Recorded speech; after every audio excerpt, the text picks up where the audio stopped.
Graça e paz do nosso Senhor e Salvador Jesus Cristo. Queridos, vamos meditar um pouquinho no que está escrito no livro de Mateus, no capítulo 6. E eu quero chegar para vocês no versículo 14. Diz a palavra do Senhor: porque se perdoarem aos outros as ofensas deles, também o Pai de vocês que está no céu perdoará vocês. Já seria muito difícil se nós só pensássemos nessa passagem. Mas ele continua no versículo 15. Se, porém, não perdoarem aos outros as ofensas deles, também o Pai de vocês não perdoará a ofensa de vocês. Eu tenho meditado muito nessa área de perdão, porque na pandemia muitas pessoas estão machucadas, estão sendo machucadas e estão machucando. Na verdade, não existe isso de só eu receber e eu ser a boazinha e eu não faço nada. Não, todos nós erramos. Momentos, pode ser intencionalmente, às vezes até sem querer, mas a gente erra. A gente peca contra o nosso irmão. E o que o nosso Pai está dizendo aqui, que se nós perdoarmos, nós também vamos ter o perdão do nosso Pai. Mas se nós não perdoarmos, nós não vamos receber desse perdão também.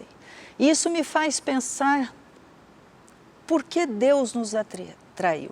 Por que Ele fez questão de te buscar, de me buscar, de trazer para o seu aprisco? Nós éramos pecadores, não tinha em nós nada que o agradasse. E é por isso que é uma escolha que só tem e cabe a Ele. Não são os ligeiros, não são os bons, não são os que fazem muitas boas obras. Ele nos escolheu. E pelo fato de você estar inserido dentro da família de Deus, há um plano que sempre foi, que sempre existiu desde o começo. Façamos o homem a nossa imagem e semelhança. Ora, esse era o projeto de Deus quando Ele criou Adão e Eva. E Ele não deixou isso para trás, Ele não esqueceu disso. Agora que nós somos atraídos e que o amor dEle chega, nos alcança, este amor nos constrange, este amor tem que falar mais alto, porque nós temos que ser a imagem do nosso Pai.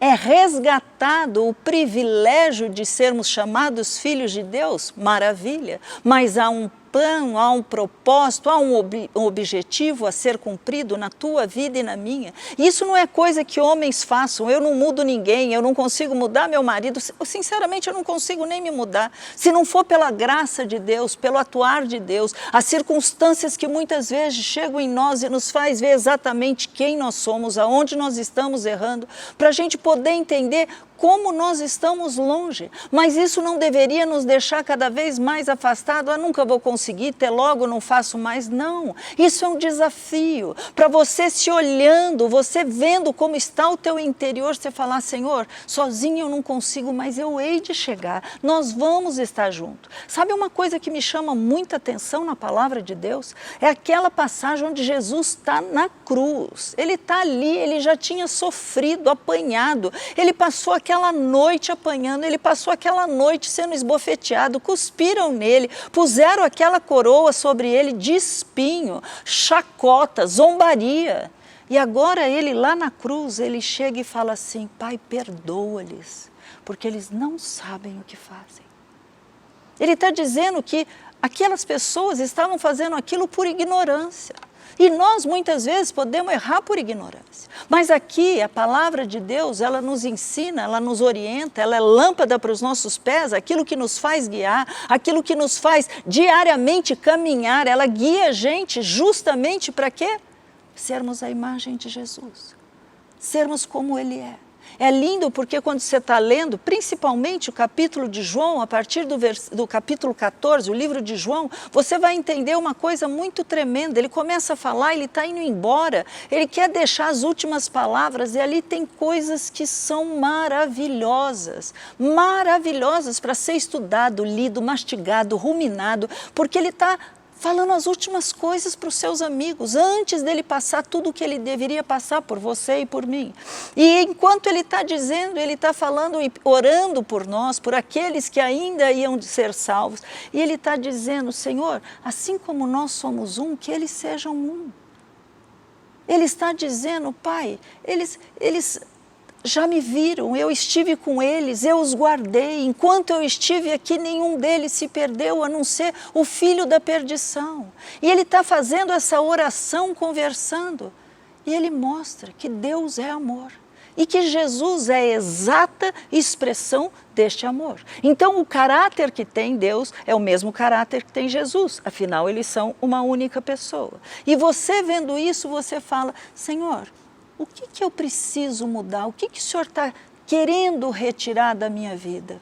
Sabe, eu não estou falando esse amor que o mundo prega, tudo é amor, está tudo bem, eu tenho que aceitar, se não for por esse amor. Não, queridos, Ele é amor, mas o nosso Deus é um Deus justo, é um Deus que nos ama, mas Ele sabe que Ele pode nos ensinar o caminho, cabe a você e a mim andarmos, fazermos exatamente o que está escrito. Mas nós sabemos, está escrito aqui, se perdoardes, nós seremos perdoados. Mas se nós não perdoarmos, nós não seremos perdoados. E foi isso que eu pensei nessa pandemia.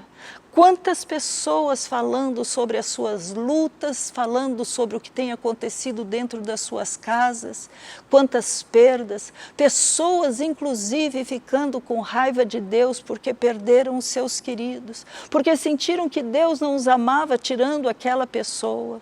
Outros até fazendo o contrário, não, eu que quero sair, não quero mais ficar aqui no meio. Como nós precisamos desse Deus que é amor. Como nós precisamos entender que por Ele ter nos perdoado, nós também podemos perdoar. Que você nessa manhã tome uma decisão, eu não vou ficar carregando o peso morto. Eu não vou ficar pensando toda hora naquela pessoa que me fez mal. Tira de você, aquela pessoa entrega na mão de Deus e fala, Senhor, eu não tenho capacidade para fazer nada, nem consigo inclusive amar como eu preciso, como eu deveria. Então, Senhor, eu entrego esta vida nas suas mãos, porque a tua palavra diz, Senhor, dai lugar à ira. É a de Deus, não é a sua nem a minha. Então, se eu não tenho essa capacidade de julgar, coloque na mão de Deus. Ore por ela, porque assim você vai estar amontoando brasas vivas para aquilo que é gelo, para aquilo que é duro ser derretido, para aquilo ser modificado. Mas principalmente o maior presente é você que vai receber. Porque você vai dizer, eu não quero mais. Eu estou livre, eu coloco nas tuas mãos, eu tiro a minha e eu quero passar esse dia da melhor maneira possível, te louvando, te exaltando, te adorando, porque isto que me pesava agora já está nas tuas mãos. Lançando sobre mim todas as vossas ansiedades, porque eu tenho cuidado de vós. É isso que o papai fala. Ele não te quer ver assim, querido. Ele quer que você experimente, para que a minha alegria seja completa neles. Vamos orar? Paizinho amado e querido, graças nós te damos, Senhor. Senhor, a tua palavra nos ensina tanto, Pai, mas há momentos que a gente pensa, eu nunca vou conseguir isso. Há momentos que nós pensamos que é muito difícil poder liberar o perdão, porque as pessoas nem imaginam o que já fizeram conosco.